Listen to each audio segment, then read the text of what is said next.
Yo, what's going on, guys? Today I want to show you the results of 50 Delirius Tropical Islands. So first let's talk a bit about this strategy. So its main focus of this strategy is to farm Delirium. So it is based around the Zana mod that applies Delirium to every single map. And the map of choice is Tropical Island, and that's because of two reasons. First reason is because how the Delirium itself works. The mirror of Delirium, not the Delirium maps with Delirium orbs applied to them. So the normal Delirium mirror, depending on how long the map is, you're gonna get more splinters. So Tropical Island is very long map, so when Delirium starts, when you enter the mirror, it's gonna be 20% Delirious, and then the further you go, it's gonna be 40, 50, 40, 60, 80 and 100%. And 100% is only possible in some of the maps that are really long. And Tropical Islands is one of the longest maps, if not the longest. So it has a really good Delirium scaling. So the further you are from the beginning, basically, the monsters become harder to kill, have more life and more damage, but there is also more monsters and you get more splinters from them. So when you are doing this map, you always hope that most of the monster, like let's say Legion, Abyss and so on, all of the league mechanics, you always hope that they are at the end of the map, so you get more splinters from them.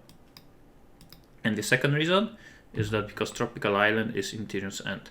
So it is here, and when you are in Tyrion's End, you get 15% total increase amount of splinters you get, and also 10% chance to contain mirror, but we're always guaranteeing it from the Zana map device, so it doesn't really matter. But also, Delirium in areas increases 50% faster with distance. So basically what I was just saying, thanks to this, it is even faster. So the 40, 60, 80 and 100% Delirious map appears much faster. And here it also dissipates 20% slower and you have 10% additional seconds. So basically you can do Delirium for much longer and it is becoming harder and you get better loot much faster from the distance. So now let me show you the setup, what I did. So I was using again Tropical Island, I was using 4 chisels, alchemy the map, and then I was corrupting them. So it made the maps much harder. Most of the time I was getting 8 mods on or unidentify, which also increases the quantity of the map. But they actually became much harder, and I actually think that was maybe a mistake because this strategy is actually very hard. And in my opinion, it is harder than Nemesis 3. But more on that later. And the scarabs that I used were Polished Breach, Rusted Legion, Rusted Harbinger and Rusted Elder. So basically anything that increases the amount of monsters you get from the map. You can go obviously for more expensive ones like Polished Harbinger, Gilded Breach, but that depends how much you want to invest into the map. And I also was using 2 prophecies, Undead Storm for Tempest and Plague of Frogs for additional monsters. And also for the Watchstones, I used for 8% increased stack size of simulacrum splinters found in areas, so 1, 2, 3, 4, plus obviously Secrets of the Stones and some other passive that don't really matter, and also Enduring Influence, because I was also using Awakened Sextants on the maps. So for Awakened Sextants, Legion is actually one of the better outcomes. Einhar, I would reroll it for some additional monsters. I don't really like running shrines. Hunted Traitors, again, really nice. And the Reflect is decent. And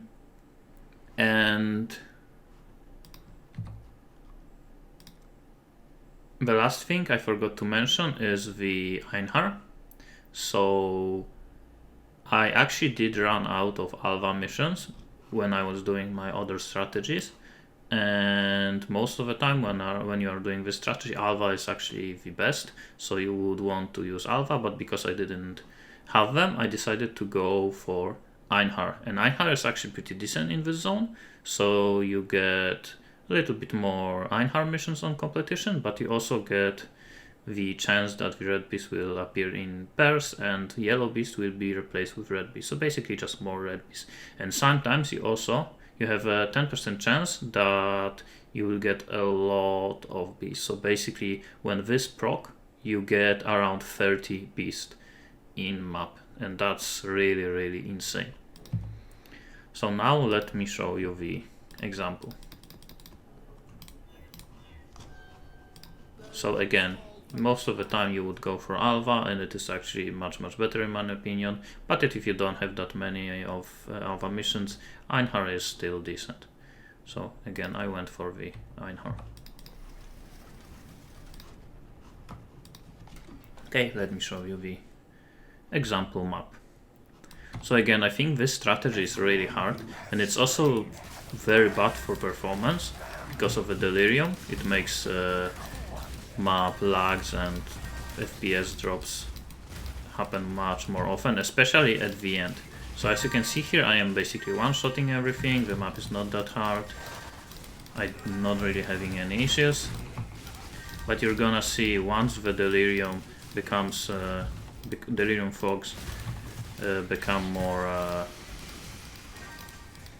thicker, it's gonna become much harder. So here is a Legion, so actually that's pretty bad.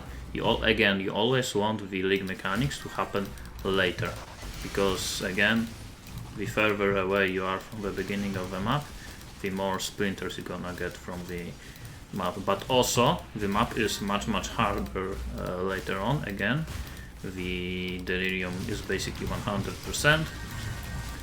So because of the amount of rare monsters you get from the league mechanics, thanks to my headhunter, the map is not as hard later on when you have, like, let's say, a Legion. And also, if you are standing in some kind of league mechanic, the Delirium stops. So right now I am inside of the breach, so the Delirium will not move forward. So if I step out of it, the Delirium will start moving, but when I'm in, it is paused. So for the breach, I am not really full clearing the breaches, they are kinda slow, and maybe I should have actually went for the Abyss Scarab instead of breaches, actually, but I guess that's too late. And the second breach is here. So I had one Harbinger, 2 breaches and 1 Legion. So there will be 1 more Legion thanks to the Sextant, and 1 Harbinger later on. And also I already had 3 out of 4 beasts, so this map was not that great in terms of RNG for the league mechanics. So now I will skip the rest of the breach. It takes too long time. So here is like an intermission room, and here you are at the second part of the map. So this is when the map becomes much harder. At the beginning it's still not that hard, but as you can see I am already not one-shotting monsters, and I am almost dying. Here is a Cassia, let's start it. And again, if you are around the pump, the Delirium will stop, and also if you are around Expedition, also Delirium will stop.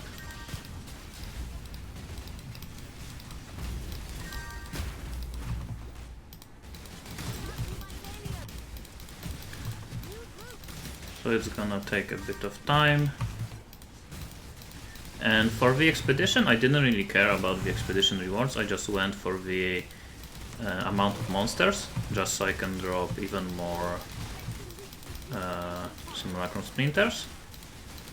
So you're gonna see in a second, I'm gonna just be looking for these skulls. So again, as you can see, I am kind of struggling with Blight. If this Blight happened at the beginning of the map, I wouldn't have any issues clearing it. But now it took me some hits to actually finish it. Okay, I'm not gonna be looting because where is the explosion button? Here it is. Let's finish this fast.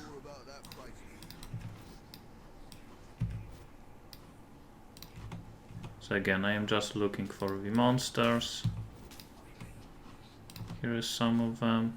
And also I don't want to make it too difficult, so if Remnant actually increases the difficulty by a lot, I'm gonna skip it. Like here, there is chance to block, and it's only for rarity, so I'm not gonna actually choose it. And let's start the expedition.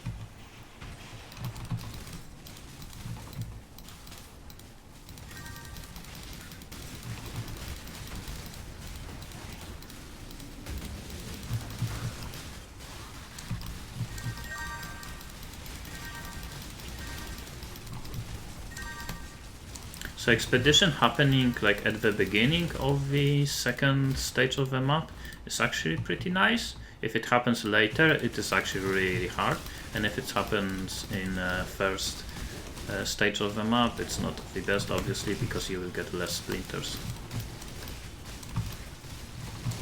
So again, as you can see here, I am struggling with killing these monsters. I even have to use my barrage. Here I am getting, I only have 3 stacks of headhunters.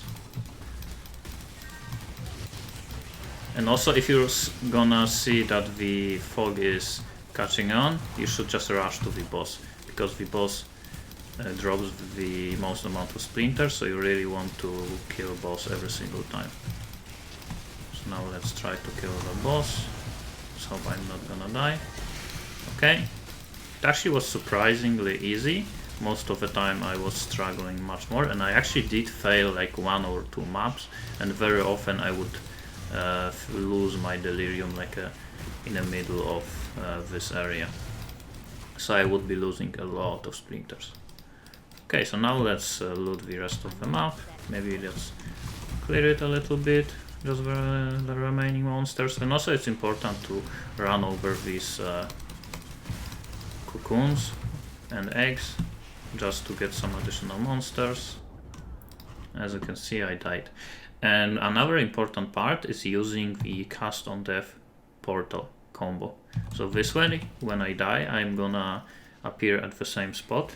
And if you would not have the cast on death portal, you would appear at the beginning of the map, which basically would mean you would lose your delirium, which is pretty bad, obviously.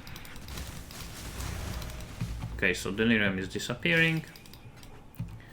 Let's loot the remaining stuff, and let's see how many splinters I'm gonna get. 197. And also quite a lot of other stuff. And you have a chance to drop the delirium orbs. And simulacrum price right now is around 0.7 exalts. So this stack of splinters, where is it? It is here. It is basically around half an exalt, I would say. Okay, and I actually was not looting the cluster jewels.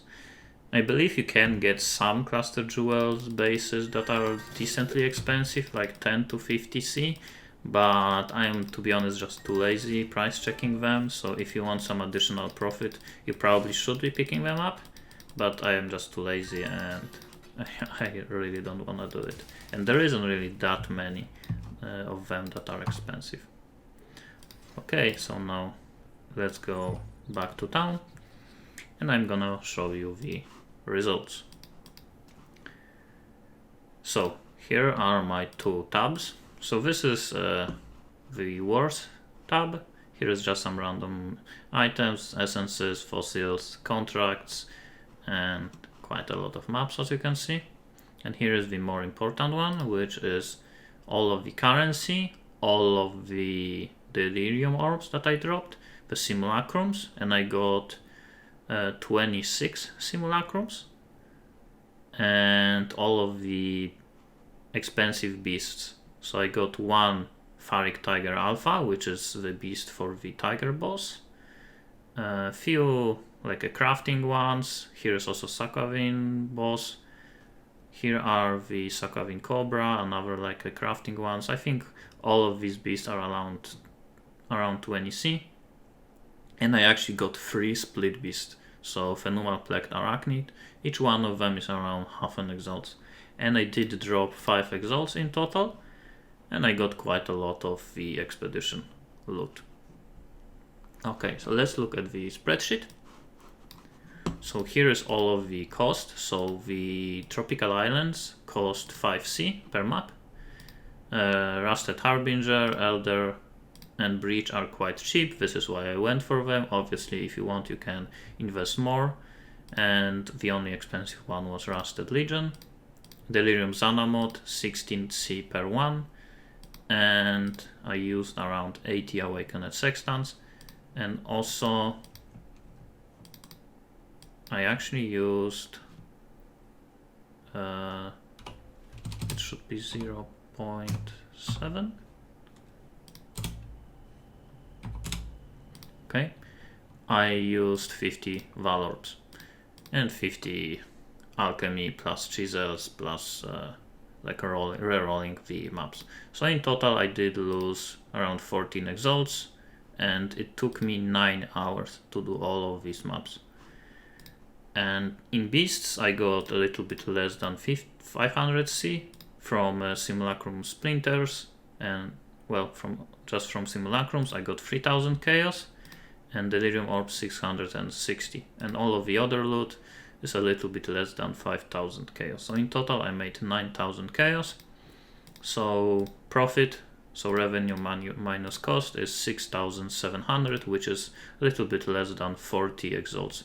So I did make 4.5 exalts per hour, which is actually pretty decent considering I actually was failing a lot of them. Very often I would get, instead of like 200 splinters, I was getting like 120, 130, which is still profit, don't get me wrong, but it's obviously not as great. And also it was taking me quite a long time to clear some of them. So this strategy, in my opinion, scales very well with your build. If you have an amazing build, you can probably push it to like 6 exalts per hour easily. Also, if you go for more investment. But if you don't have a really good build, I wouldn't try this strategy. What I would recommend, if you want to try it out, just buy one tropical island, put some sextants and scarabs on, and just try it out with delirium. See if you actually can finish it. Otherwise, you might be losing a lot of money not being able to clear them up. Again, when the map reaches 100% delirious at the end of it, it becomes much harder, and also the performance, if you are not one-shotting enemies, becomes much worse. So I was very often dying basically to not being able to move and my screen basically freezing.